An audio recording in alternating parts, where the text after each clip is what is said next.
los versos que leímos la semana pasada, así entramos en el contexto de la carta. Pablo, Silvano y Timoteo, estos tres, a la iglesia de los tesalonicenses, en Dios Padre y en el Señor Jesucristo, gracia y paz sean a vosotros de Dios nuestro Padre y del Señor Jesucristo. Qué bueno que Pablo pueda escribir una carta, estar con Silvano y Timoteo, y que Timoteo y Silvano suscriban las palabras de Pablo.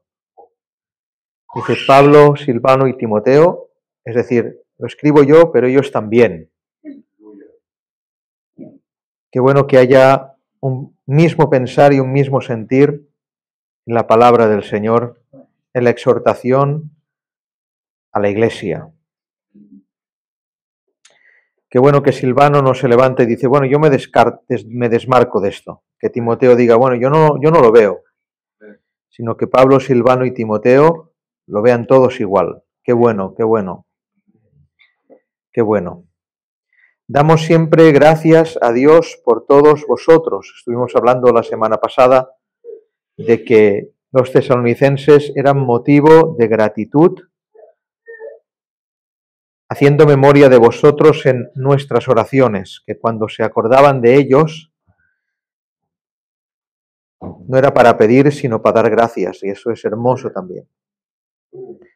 Acordándonos sin cesar delante del Dios y Padre nuestro de la obra de vuestra fe. Había un recuerdo, una remembranza constante y sin cese en el Señor de la obra de la fe. Estuvimos hablando de que la fe verdadera obra. Es una pérdida de tiempo el venir a la iglesia por venir. Es una pérdida de tiempo el querer engañar a los pastores, el querer engañar a una congregación. Es una pérdida de tiempo. Es mejor entrenarse en el mundo. Es mejor entregarse al mundo que estar haciendo un papel, una hipocresía en un lugar, porque la verdadera fe obra. Y la verdadera fe, como dijimos el jueves pasado, trabaja, el trabajo de vuestra fe. El trabajo de la fe es duro, es machacón, duele, se requiere esfuerzo. Dijimos también, como dice el apóstol Pablo en estos versos, del trabajo de vuestro amor, porque el amor es un trabajo, no es un sentimiento. Yo amo a Dios, sí, hombre, y no trabajas para Dios, y no haces para Dios, y no obras para Dios. Solo cuando te emocionas, una lagrimita en el culto, cuando hay una alabanza que te emociona, eso no es la verdadera fe. La verdadera fe requiere, manifiesta, expresa un trabajo. El verdadero amor expresa un trabajo titánico. El verdadero amor lucha contra titanes, es brutal. No hay fuerza como la fuerza del verdadero amor. ¿Por qué? Porque es un mandamiento, no un sentimiento. El falso amor se disipa, se desvanece cuando no se manifiesta en sentimiento.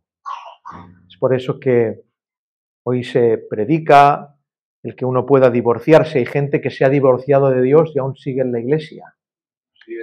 Ya no siente aquello que sentía en un principio, pero bueno, le da vergüenza abandonar lo que cree que es el camino de salvación. Sabe que es el camino de salvación, pero ya no siente. Su fundamento estaba en el sentir, por eso se le veía amoroso, pero ahora ya no. Ha pedido el divorcio desde hace ya tiempo, pero sigue en la iglesia. No entendió que el amor es un mandamiento y se trabaja.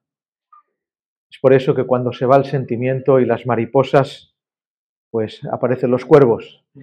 Y el amor se tiene que manifestar, trabajar, cuando aparecen los cuervos. Y de vuestra constancia en la esperanza en nuestro Señor Jesucristo. Constantes en una esperanza. ¿Qué es esperanza? Una fe que espera. ¿Entendéis el término? Es una fe que espera. Estuvimos hablando de que todos creemos que esta noche vamos a cenar. Todos lo creemos, pero puede pasar un coche, Dios no quiera, atropellarnos y no llegar a casa. Todos esperábamos cenar, pero hay quien no llegó. Pero la fe verdadera espera, tiene ese fundamento en la esperanza que es nuestro Señor Jesucristo. Porque conocemos, hermanos amados de Dios, vuestra elección. Es decir, los tesalonicenses no hacía falta que predicaran las doctrinas de la gracia, porque su comportamiento avalaba las doctrinas de la gracia sin predicarlas teológicamente. Es decir, eran ejemplo de la manifestación de la elección de Dios. Esta gente ha sido elegida. ¿Por qué? Porque es imposible que peleen contra esto que pelean, es imposible que se santifiquen de esta manera, es imposible de que luchen de esta manera, es imposible de que crean de esta manera. Luego entendemos de que la elección ha sido manifestada en ellos. Y terminamos aquí, así que leemos el verso 5. Pues nuestro evangelio, qué bueno que nos detengamos aquí, que podamos decir cómo Pablo tenía muy por suyo el evangelio. Mi coche, mi casa, mi hijo, mi hija, mi nieta, mi familia, y el evangelio. ¿No hablaba así Pablo? Pablo hablaba de su evangelio. Era de él. Era algo de lo que se había apropiado. Gloria tenga el nombre del Señor. Pues nuestro evangelio no llegó a vosotros en palabras solamente. Mirad, esto es tan importante. Y se ha malversado este verso tantas veces. No llegó a vosotros en palabras solamente.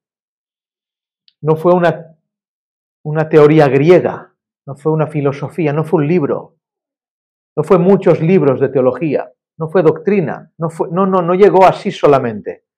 Está diciendo, cuando dice solamente significa que también es un libro, que también es doctrina, que también es teología, que también se lee, que también se estudia, que también se medita, pero no llegó solamente en el leer, en el meditar, en el estudiar, sino ¿cómo llegó?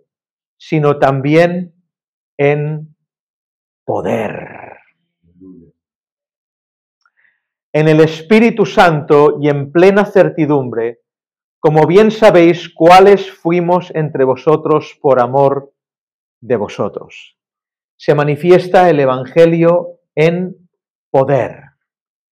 ¿Alguien ha experimentado el poder del Evangelio en esta iglesia, en este lugar, en esta congregación, en esta asamblea? Quien haya experimentado el poder del Evangelio puede levantar la mano y testificarlo. Allí hay uno que levanta la mano. Estem sols. ¿Quién más? ¿Sí? ¿Todos? ¿Sí? ¿Habéis experimentado el poder del Evangelio? ¿En qué? ¿Te ha cambiado la vida? Bueno, hay películas que también cambian la vida. Convicción de pecado. Sí, es una buena respuesta. Sobre todo, añadiría yo, que el poder del Evangelio se manifiesta, a lo que alude Pablo, no es a manifestaciones físicas que también lo podemos ver. Yo creo que uno ora por un enfermo y el enfermo sana. Yo creo que uno toca el féretro de un muerto y un muerto se levanta. Creo absolutamente en eso. Pero el poder del Evangelio, en eso, escúchenme, puede tener opinión y no hacerlo. ¿Estáis escuchando? Es decir, Dios puede decir no a esas manifestaciones del poder del Espíritu. Pero a lo que Dios nunca dice no, en la manifestación del Espíritu Santo por el poder del Evangelio, es el poder por encima del pecado. Es eso. Antes no podía no hacerlo. Pero ahora por el poder del Espíritu puedo. Hablo en chino, ¿no? Estoy hablando en chino. Antes no podía perdonar, pero ahora por el poder del Espíritu puedo. Antes no podía amar, pero ahora por el poder del Evangelio puedo. Antes me doblegaba la droga, pero ahora por el poder del Evangelio he vencido la droga. Antes me doblegaba el alcohol, antes no sé, me invento, a quien pueda pensar, antes me doblegaba la pornografía, pero ahora puedo. Se manifiesta ese poder. Ese es el poder del Evangelio. Es el poder de la cruz de Cristo. Es ese. El otro puede haber opiniones diferenciales y un día puede pasar, otro día no. Pero lo que siempre pasa es que a quien Dios le pide poder para no pecar, el Señor se lo da. Esto es fácil verlo en drogadictos, fácil verlo en hombres que estaban atados a vicios muchos. Es más difícil verlo en personas que han sido buenas toda la vida. ¿Me explico? Porque ¿cómo lo veo yo? O sea, hay gente que es un buen padre de familia que antes de tener a Cristo era igual. ¿Cómo lo ves que ha actuado el poder del Evangelio en ti? Bueno, hay muchas maneras, repito, el poder del Evangelio tiene poder por encima del pecado. Una de ellas es cuando uno valora la palabra antes que su familia. El padre de familia ha sido un padre de familia honroso, educado, criado bien, tiene su casa, sustenta su casa, va a trabajar, nunca ha sido de peleas, nunca ha sido de vicios. ¿Y ahora qué es? Puede pasar de que el enemigo le engañe y creer que está en la iglesia creyendo en Cristo y no ha pasado nunca nada en él. Una anciana honrada, ha guardado luto, ha hecho esto, lo otro, y puede pensar que eso, seguir siendo honrada y vivir así, ha hecho algo el Señor en ellas y no ha hecho nada. ¿Dónde se manifiesta y se ve el poder del Evangelio? En poner siempre a Dios primero. En tener un cementerio para nuestros ídolos. En eso se manifiesta el poder del Evangelio. En perder de nuestra razón para que gane Dios. En el silencio. En callar, en estar sujetos. En eso se ve el poder del Evangelio. Nosotros venimos de un contexto tan radical a los dos extremos, drogadictos, fiesteros, esto, lo ha tocado, y decías, ¿cómo es posible que esta persona ayer era esto y ahora es lo otro? ¡Amén! Hemos visto el poder de Dios absolutamente. Pero ¿saben que Dios no para de tener poder?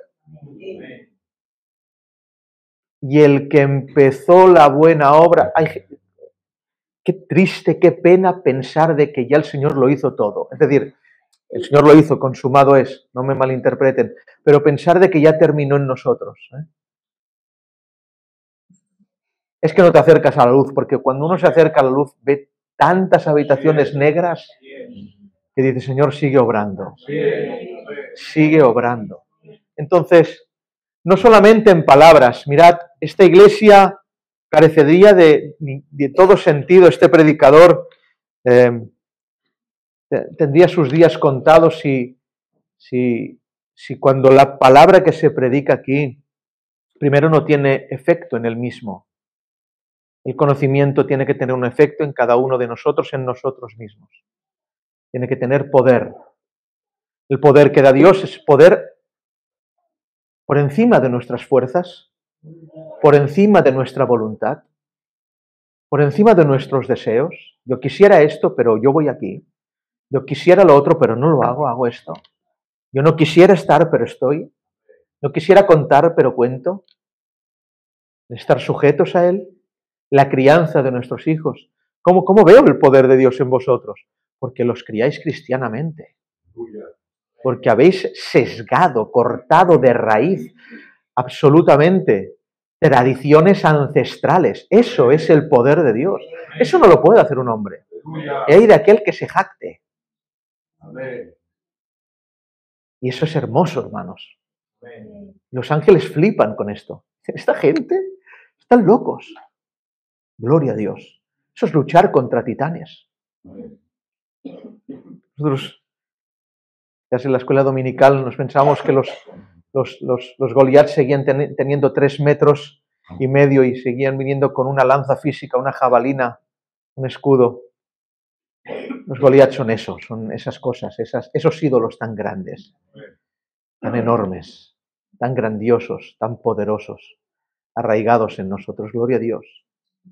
Noviazgos bíblicos, matrimonios bíblicos.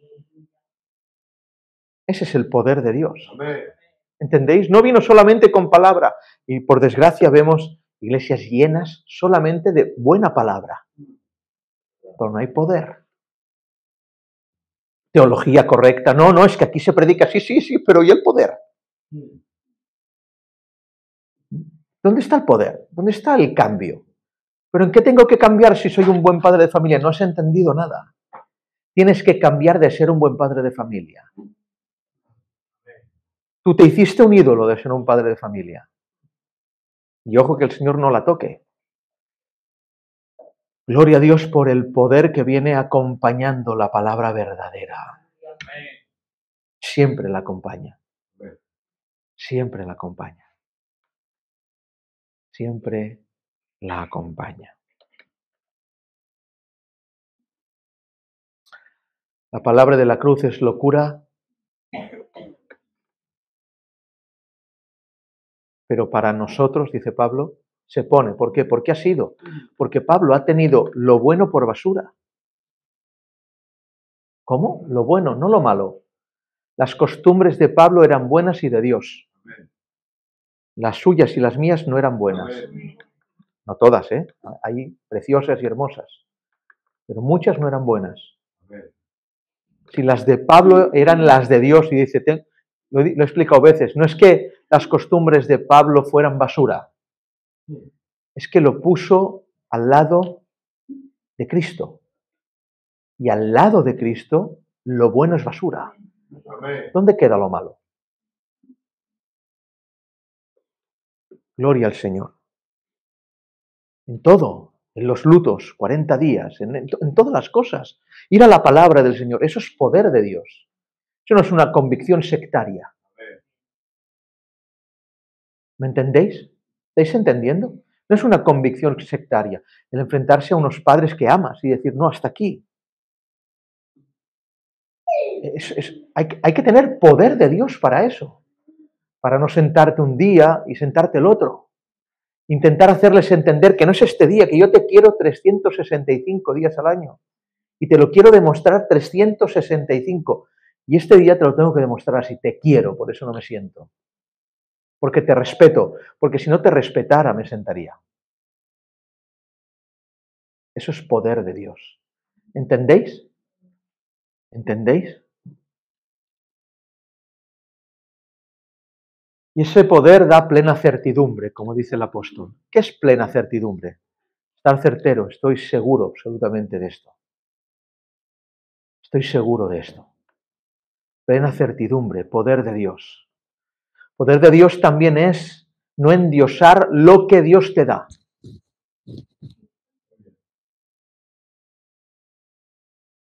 ¿Sí? Porque a veces es tan bueno lo que Dios nos da que lo endiosamos, lo ponemos a su categoría. ¿Sí? No endiosar el ser pastor, no endiosar la iglesia. Por favor, no endiosar la iglesia, no endiosar el matrimonio. Porque este matrimonio es de Dios. ¿Te lo dio Dios? Sí. Bueno, ¿y por qué no obras como Dios obraría? Porque ya el matrimonio superó la categoría de Dios. Y ya Dios ya no puede obrar aquí. Porque no le dejo entrar para que siga moldeando, pensando de que uno llegó al cenit del trato cuando Dios le dio un matrimonio. Ya lo conseguí, no entendiste nada. Esto solo acaba de empezar. No, pero es que solo acaba de empezar el trato, repito. Y esto es sugerente porque hace unos días lo repetimos esto. El que empezó en vosotros la buena obra, la terminará. La terminará. Verso 6. Y vosotros vinisteis a ser imitadores de nosotros y del Señor. Vaya frasecita. Y vosotros vinisteis a ser imitadores de nosotros y del Señor. Está diciendo Pablo que quien le imita a él está imitando al Señor. Pero no solo a él, sino también a Silvano y a Timoteo. Vinisteis a ser imitadores de nosotros y del Señor, recibiendo la palabra en medio de gran tribulación, con gozo del Espíritu Santo. ¿Lo veis? El poder. Otra vez. La palabra recibida en medio de gran tribulación. Y cuando se recibe la palabra en medio de gran tribulación, cuán gozo o cuán grande gozo se experimenta dentro del alma de uno. ¿Con gozo de qué? Del Espíritu Santo, verso 7. Y vosotros, de tal manera que habéis sido ejemplo a todos los de Macedonia y de Acaya que han creído. Es decir, Acaya y Macedonia tenían unos hermanos mayores que eran los tesalonicenses. Tesalónica está en Grecia. Acaya y Macedonia se fijaban en los tesalonicenses porque los tesalonicenses imitaban a Pablo, Silvano y Timoteo. Y Pablo, Silvano y Timoteo imitaban a Cristo. Se dice, algo es precioso, se dice que el éxito de un rabinato, entendréis lo que es un rabinato, el ejercicio de un maestro, ha tenido éxito si el discípulo número 10, después de 10 maestros que vinieron después de este, no se parece al anterior maestro ni al anterior, sino al primero. ¿Se entiende? La pregunta es, ¿ha tenido Cristo éxito? Porque lleva 2000 años de maestros. ¿Os pareceréis a mí o a él? No he tenido éxito si os parecéis a mí. Pero si hay rasgos de él en vosotros, habré tenido éxito. De tal manera que habéis sido ejemplo a todos los de Macedonia y de Acaya que han creído. Verso 8. Porque partiendo de vosotros ha sido divulgada la palabra del Señor, no solo en Macedonia y Acaya, sino también en todo lugar. Vuestra fe en Dios se ha extendido, de modo que nosotros no tenemos necesidad de hablar nada. Impresionante. Es decir, no tenemos que enseñar doctrina, vosotros sois la doctrina. No tenemos necesidad de hablar nada porque ya vosotros, vuestro caminar en Cristo, enseña a los demás. Verso 9.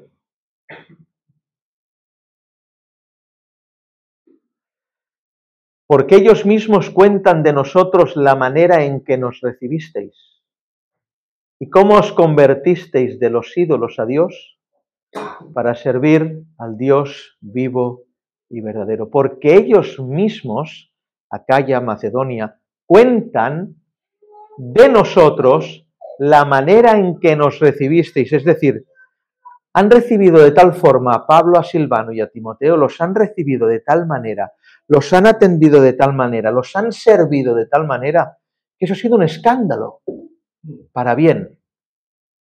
Un escándalo para bien. ¿Y cómo que os convertisteis de los ídolos a Dios para servir al Dios vivo y verdadero? Es imposible servir al Dios vivo y verdadero sin convertirse de los ídolos a Dios. Repetimos, es imposible servir al Dios verdadero sin convertirse de los ídolos a Dios. Cuando pensamos en ídolos, ¿en qué pensamos?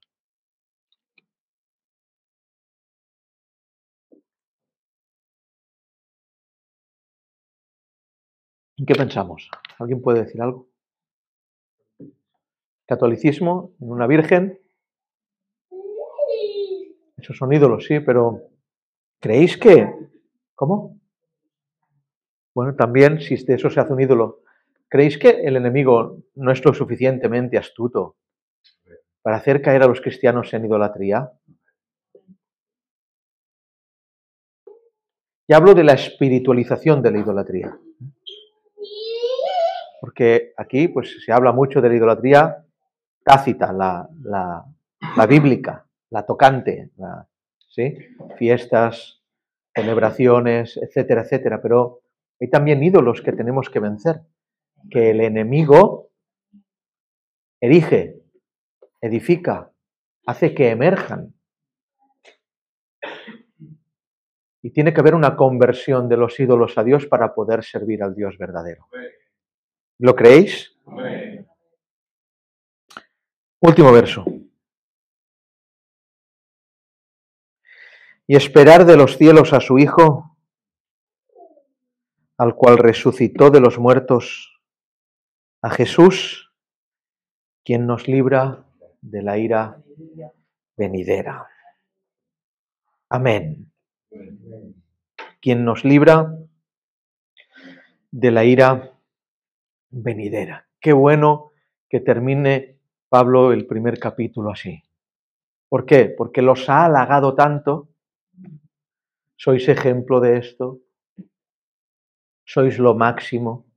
No hace falta que prediquemos porque vuestro andar predica. No hace falta ni que les hablemos de esto porque viéndoos vivir a vosotros, esto ya hace que los demás abandonen los ídolos y se conviertan al Dios verdadero. Sois impresionantes, tesalonicenses. Pero al final dice, esperamos de los cielos a su Hijo, al cual resucitó de los muertos, a Yeshua, Jesús. Y ahora dice que es quien nos libra de la ira venidera. Es decir, no hay ninguna obra que podáis hacer que os libre de la ira. Nada. No hay bondades que tengáis, no hay obras que ejerzáis, no hay caminos que toméis en verdad, no hay ejemplos que deis que eso os pueda salvar de la ira venidera. Solo por gracia sois salvos. Ahora recuerdo algo. ¿Cuántos recordáis de aquella canción? Todo se lo debo a Él. Todo se lo debo a Él. Mi vida, mi sustento, mi fuerza, mi esperanza, todo se lo debo a Él. Qué bonita es esta alabanza, ¿eh? Todo se lo debo a Él. ¿Cuántos se lo deben todo a Él? ¿Nos ponemos de pies?